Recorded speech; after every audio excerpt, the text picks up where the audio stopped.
1971 সালে স্বাধীনতা যুদ্ধের আগে এই দেশের মানুষ ঐক্যবদ্ধ হয়ে 30 লক্ষ মানুষ শহীদ হয়েছিল, 2 লক্ষ মা বোন সম্ভ্রম হারিয়েছিল বঙ্গবন্ধু শেখ মুজিবুর রহমানের নেতৃত্বে।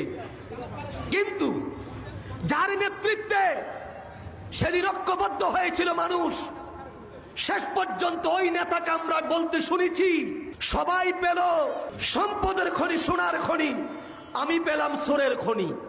ঐক্য করার জন্য প্রেসিডেন্ট জিয়াউর রহমানও চিন্তা কম করে নাই, নিজে মাটি পর্যন্ত কেটেছে, নিজের মাথায় করে বহু চেষ্টা করেছে, কিন্তু এই জাতিকে শেষ পর্যন্ত ঐক্যতে রাখতে পারে নাই।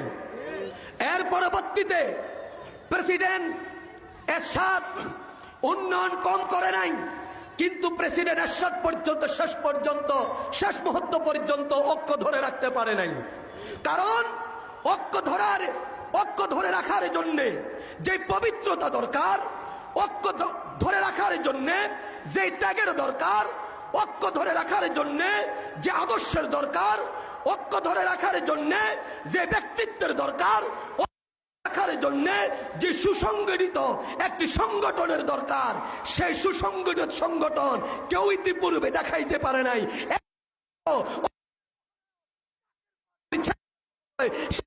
প্রতিষ্ঠিত